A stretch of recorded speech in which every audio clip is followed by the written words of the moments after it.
یہ کون سی تمہاری محبت ہے؟ یہ ہماری زمین ہے، ہماری جائیداد ہے، اللہ کے نام پر اس کا مالک اللہ ہے۔ تم ہم سے چھیننا چاہ رہے ہو۔ تمہارا دل نہیں بھرا 6 دسمبر سے؟ تمہارا دل نہیں بھرا دلی کی سڑکوں پر ہمارے خون کی ہولی کھیلنے سے؟ تمہارا دل نہیں بھرا ہمارے بچوں کا انکاؤنٹر کرنے سے؟ تمہارا دل نہیں بھرا بلڈوزروں سے ہمارے گھروں کو توڑنے سے؟ تمہارا دل نہیں بھرا ہمارے بچوں کے سروں سے حجاب کھینچنے سے؟ تمہارا دل نہیں بھرا ہم کو اس ملک کی شریعت ختم کرنے کا قانون بنایا، اب تم ہم کو ہمارے وجود کو مٹانا چاہتے ہو؟ خدا کی قسم اپنے وجود کو مٹنے نہیں دیں گے انشاءاللہ تعالی۔ میرے عزیز دوستوں اور بزرگوں، میری آپ سے دبن گزارش ہے کہ مہاراشٹر کے اسمبلی انتخابات آنے والے ہیں۔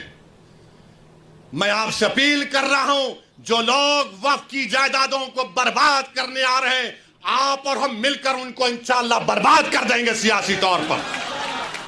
میری آپ سے اپیل ہے کہ میں یقیناً کہہ رہا ہوں کہ اس مہاراشٹر کی ویدھان سبھا میں آپ کو، امتیاز جلیل کو اور مجلس کے نمائندوں کو بھیجانا ضروری ہے۔ تمہاری آواز ہو، اگر تمہاری آواز نہیں ہوگی تو کون آواز اٹھائے گا؟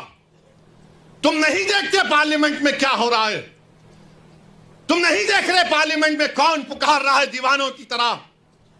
کیا تم کو نظر نہیں آ رہا کہ کس کے کلیجے میں، سینے میں، کس کی آنکھ میں آنسو ہے جو تڑپ تڑپ کر دیکھ رہا ہے کہ میرے بربادی کا قانون میرے آنکھوں کے سامنے بنایا جا رہا ہے؟ کون ہوگا تمہاری آواز کو؟ چھوڑو ان چیزوں کو، کبھی اپنوں کو بھی تو اپناؤ، کبھی اپنوں کو تو سمجھو۔ جو تمہارے لیے دن اور رات محنت کر رہے ہیں ان کی آواز بنا کر بجاؤ۔ یقیناً ہرانا ہے انشاءاللہ تعالی، ان لوگوں کو ہرائیں گے انشاءاللہ تعالی، مگر ہرانے کا مطلب یہی نہیں ہے کہ تم اپنی آواز کا گلا گھونٹ دو۔ تم اپنی آواز کا گلا گھونٹ کر کیسے دوسروں کے سر پر تاج رکھ سکتے ہو؟ مجھے بتاؤ، یہ تو نہیں ہو سکتا میرے بھائی۔ تو میری آپ سے گزارش ہے کہ اس بات پر بھی آپ غور کریے، ہم لڑ رہے ہیں اور لڑتے رہیں گے انشاءاللہ تعالی۔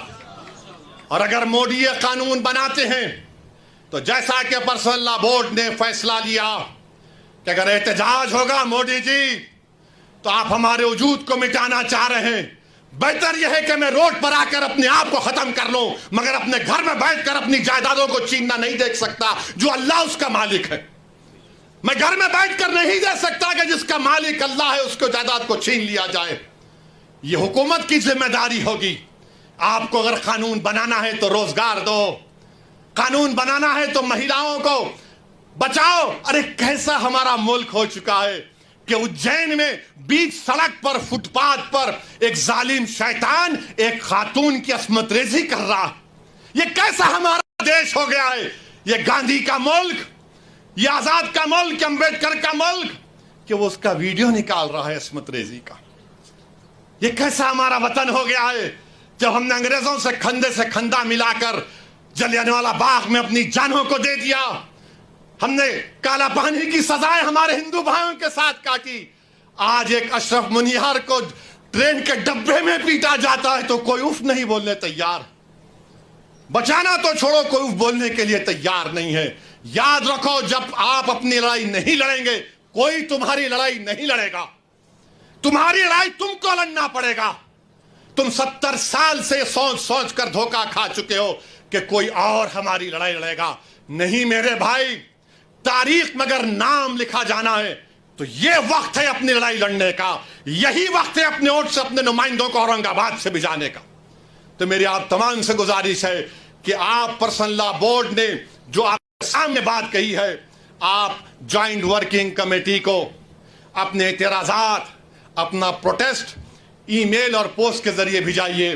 15 سپٹمبر آخری تاریخ ہے، اور اللہ سے کثرت سے دعا کریے کہ پروردگار تو ہم کو زندہ رکھ کر یہ نظارے مت دکھا کہ ہماری زمینیں جس کا تو مالک ہم سے چھین لی جائے۔ اللہ سے ہم گر گڑا کر سربسود ہوئے، سے گر گڑا کر بھیک مانگیں، اتحاد پیدا کریے۔ یہ قانون نہ دیوبندیوں کے مفاد میں ہے، نہ بریلویوں کے مفاد میں ہے، نہ اہل حدیث کے مفاد میں ہے، نہ بوری سماج کے مفاد میں ہے، نہ اثنا عشری شیعہ کے مفاد میں ہے، نہ آغا خانی شیعوں کے حق میں ہے، کسی کے حق میں نہیں ہے۔ یہ صرف اور صرف موڈی جائیدادوں کو چھیننے کے لیے قانون بنا رہے ہیں. اللہ ان جائیدادوں کی حفاظت کرے. اللہ ہم کو اتنے اتحاد پیدا کرے کہ متحدہ طور پر اس قانون کو روکیں, اور اللہ سبحانہ و تعالیٰ ان ایسے حکومتوں کو, ایسے پارٹیوں کو اللہ سیاسی طور پر انتخابات میں ان کو شکست دے, بدترین شکست دے. وآخر دعوانا الحمدللہ رب العالمین.